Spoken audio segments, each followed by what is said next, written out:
In the last lesson, I explained why it's worth scouring magazine covers to steal a headline that you can then adapt for your content. This is effective because magazines have to sell, and that means they have the best headlines out there. Continuing on the theme of attention within the framework, in this lesson, I discuss additional thoughts to consider when writing your headlines. Think of this lesson as a checklist, if you will, of the types of things you can do or should do with headlines. In this lesson, you'll consider and evaluate which techniques you want to adapt and begin to write attention-grabbing headlines. A few more thoughts for you on headlines. Numbers in headlines, and there is a reason that these do so well. So don't get scared off and think that numbered posts or list posts are just automatically stupid, because they are not automatically stupid. Whether they're stupid or not depends on the quality of the writing that you put into them. That kind of formulaic seeming 7 ways to accomplish this thing you want. 101 new uses for X. I know they feel stale, but the reason they're used so often is a number in a headline just pushes some kind of little button in the audience brain that makes them curious to know more.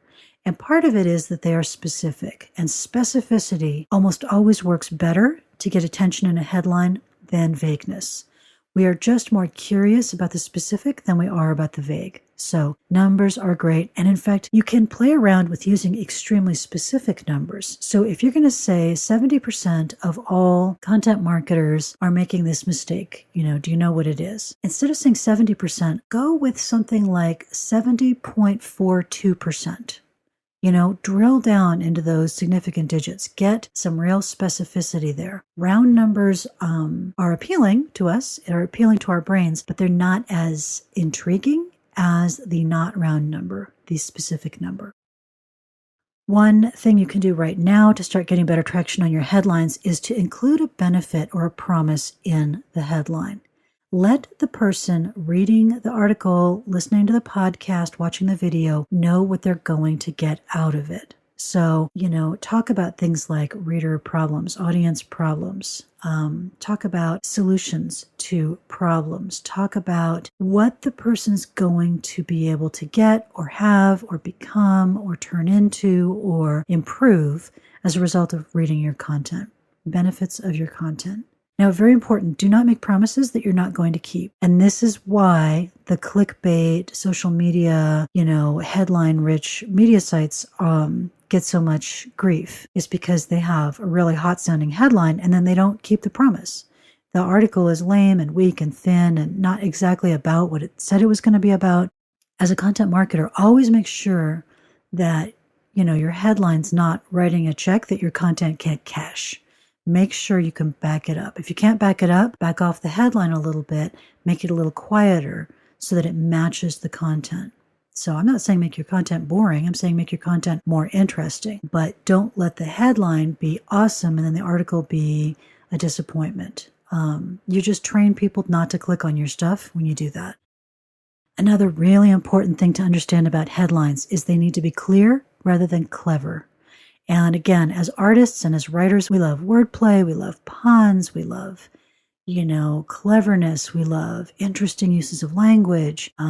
But most audiences do not respond well to that. And if the headline is confusing in any way, and particularly if they don't get the benefit, what benefit am I going to get out of reading this? They will not click on it. So you're much better off with a headline that is specific and useful than a headline that uses a lot of curiosity.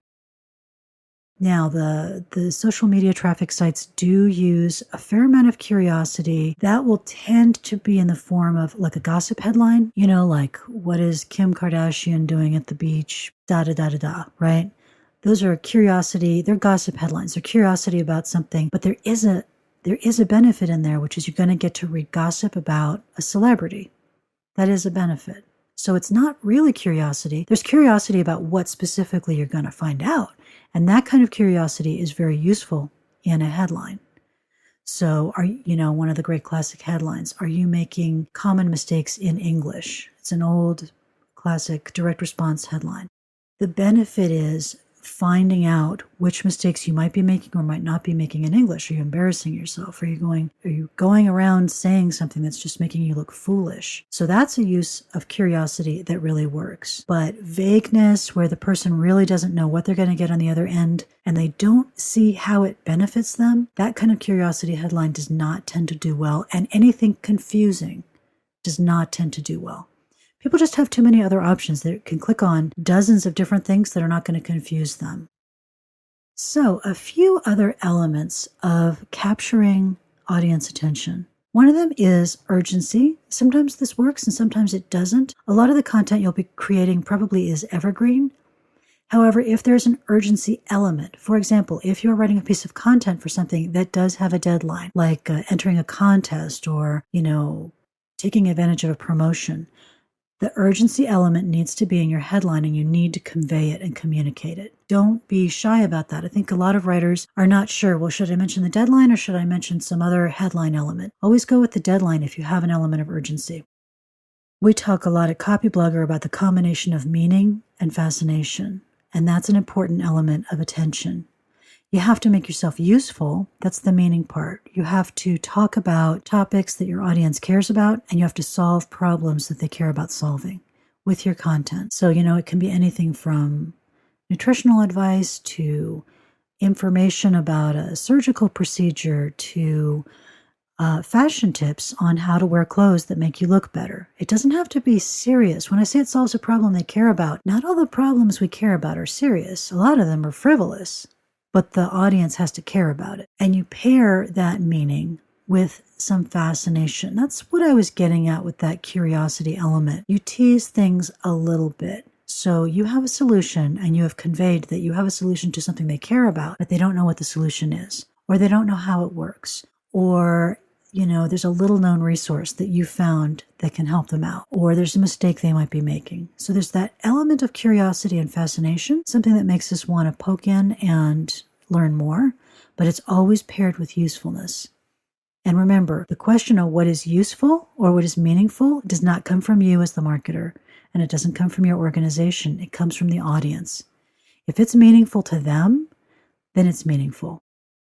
A few other elements that are very important to capturing audience attention. One of them is images. Images are incredibly powerful. They work very quickly in the human brain. We have an emotional, immediate response to images that works much faster than words can start to trickle through the system. So pairing your content with a great image can be really, really effective and really important. And of course, anybody who spends time on social media knows that the prevalence of memes is just growing and growing. And that's a powerful image, typically. Some kind of image that evokes an emotional reaction, often a humorous reaction, but it doesn't necessarily need to be. Do be mindful of using images that are really graphic, images of injuries or suffering in some way, because the emotional response of revulsion can be stronger than the audience's desire to know what you have to say. So think about that too. Images can work both ways. They can repel as quickly as they can attract. So think about attractive images, images that are pulling people in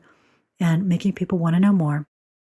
Site design is important. So if you have an organization or a client or your own website that looks really dated, that looks really like 2004 called and they want their web design back, that matters. That actually does matter. It matters sometimes from some architectural reasons because that kind of site tends to load slowly. Not always, but if it's loading slowly, you're going to have a problem because their attention span is unbelievably short for something like waiting for a web page to load. And if the design looks very stale, very dated, very unappealing, that can again create an instant repulsion effect, as opposed to a clean, modern, contemporary, good-looking design will just tend to grease that track to get that person rolling into your content. Also, sites that look better will tend to get more social sharing. They just do. Life is not fair. Good-looking sites get more attention than bad-looking sites. And fortunately, it's much easier to do something about a bad-looking site than it is about a bad-looking person. People like attractiveness. Now, of course, there is another element of getting attention to your content, and that's promoting your content. getting people with large audiences to notice it and share it, and getting your own audience to notice it and share it. But we're going to talk about that in the acceleration session because they're very closely aligned, and what you learn for the one will also benefit you from the other. So that's it for today. That's attention, important topic. And we are, of course, going to be going through all of the 7 A's in a deep dive. Some of them are with Brian and me, and some of them are me doing a solo A, like this one here. And in fact, the next A that we've got is action. So that's going to be the next session in the sequence. So looking forward to seeing you then. Thank you for your time and attention. This is Sonia Simone.